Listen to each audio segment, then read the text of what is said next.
Hoje o Escolas do Conhecimento vai lá para a Escola da Educação para a gente falar um pouquinho sobre o olhar sensível na educação musical. A música, enquanto uma das áreas da arte, tem como suporte teórico e prático a educação estética, que indica a necessidade de sentir, usar os sentidos para perceber, conhecer, identificar e transformar esses saberes em experiências. Quem vai explicar melhor isso pra gente é a professora doutora Mônica Uriarte, que é docente dos cursos de graduação em música, pedagogia e na disciplina Projeto Comunitário de Extensão Universitária, docente também no programa de pós-graduação, mestrado e doutorado em educação aqui da Univale. Seja bem-vinda, professora, tudo bem? Muito obrigada, agradeço a oportunidade, de estar aqui com vocês e falar um pouco a respeito desses elementos que são estudados nas artes em geral e na música também especialmente. E aí a gente falou ali no começo, eu falei de educação estética. O que seria isso, professora? Então, na verdade a gente tem uma percepção de estética dúbia, Não que não sejam as duas corretas, mas enfim, quando falamos de educação estética, estamos falando de um conceito filosófico grego, que é aesthesis, e que significa sentir. Então, quando falamos de educação estética, nós queremos aprimorar os nossos sentidos, que são absolutamente necessários. O olhar para os artistas visuais, o movimento corporal para a dança, os textos para o teatro. E na música, nós temos toda essa variedade, porque para a música nós precisamos os nossos ouvidos, obviamente, mas ao mesmo tempo perceber, Então é um corpo que sente e é um corpo que vai sendo trabalhado para esse sentir. Então, a educação estética trabalha nessa lógica. Então, não é apenas aquele professor que diz, escutem isso, depois de ouvir, o que vocês ouviram? Qual a percepção? Que sensações você tem a partir de ouvir essa música? Então, a educação estética vai trabalhar com esses elementos. E é bem subjetivo, professora? Que se pensar que o sentir de um aluno é diferente do sentir do outro. Acontece muito em sala de aula das percepções serem totalmente diferentes? E é muito bom quando isso acontece, E por isso que nós temos artistas, às vezes, da mesma área, e com trabalhos absolutamente diferentes, Justamente por essa liberdade, por essa possibilidade, de estar se movimentando a partir de diferentes possibilidades. Que bacana. Como a mediação cultural pode ampliar a formação estética dos professores em formação, que estão tanto inicial quanto continuada? Então, mediação cultural é um conceito que nós trabalhamos muito lá no mestrado, E a mediação, ela vai aproximar, alunos, enfim, pessoas da ideia da cultura. Então, a mediação aproxima, Ela faz com que você tenha acesso. E é muito interessante perceber, quando falamos aqui de mediação cultural, que o professor é esse mediador, E ser mediador cultural não é necessariamente fazer pelo aluno, mas é mostrar os caminhos. Então, a mediação cultural está nesse processo, Indicar o autor, no caso da música, indicar um áudio que seria interessante que ele ouvisse, uma partitura. Então, o professor mediador é aquele professor que não olha pelo aluno, que não fala por ele, não faz por ele, mas dá condições. Então, estimula para que ele também possa buscar e, especialmente depois de algumas experiências em sala, que ele também tenha mais autonomia para fazer as suas buscas e as suas experiências. Professora, você falou do papel do professor, Como é que a gente pode potencializar a escola como um território de cultura?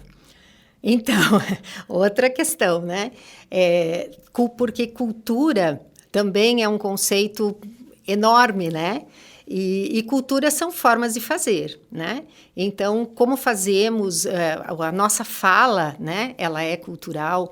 Então, a escola, ela é um território de cultura num primeiro momento, quando nos reunimos, né? Entre 20 e 30 alunos e damos oportunidade para que esses alunos se manifestem.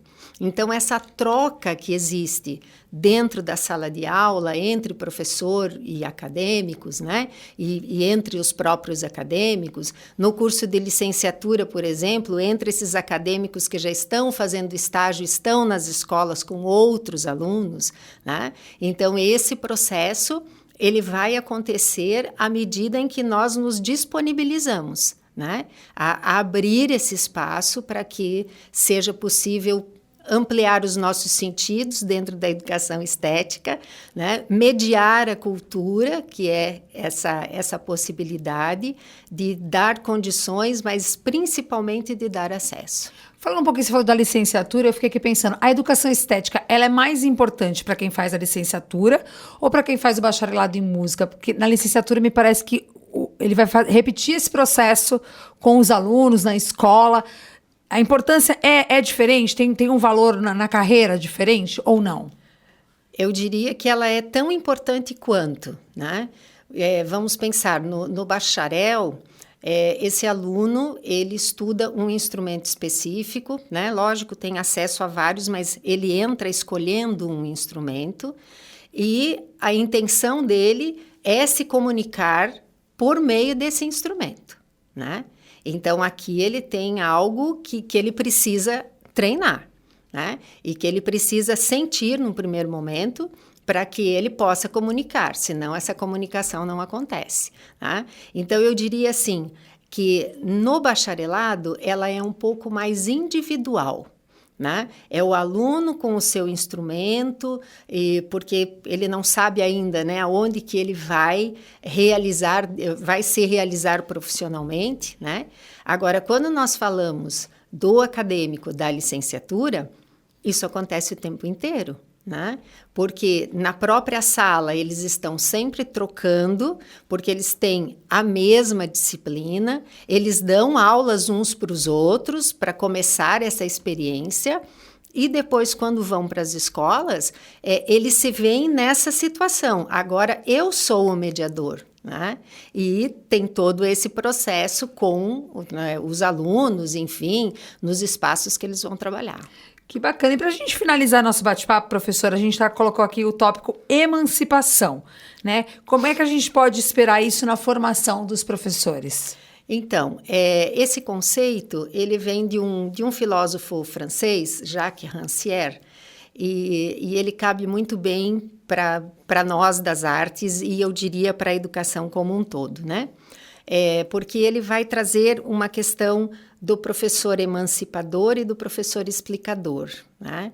Então, ele começa por aí, ele diz que nós somos muito explicadores, e pode perceber, né? Nós começamos a aula sempre explicando, e ele diz que não tem nada de errado, mas a explicação, ela tem que dar espaço para as questões, né, para as perguntas, para problemas, para experiências, para que esse aluno se emancipe, que ele não seja um sujeito que apenas responde perguntas, que ele seja alguém que cria perguntas, que cria problemas, né, e que serão resolvidos daí a partir dos conhecimentos e das experiências que ele tem.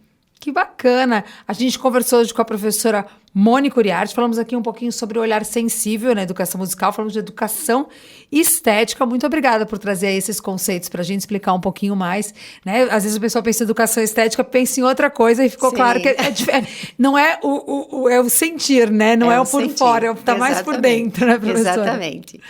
Eu agradeço a oportunidade e fico à disposição sempre que vocês quiserem. Muito obrigada. Esse foi mais um Escolas do Conhecimento. Até a próxima.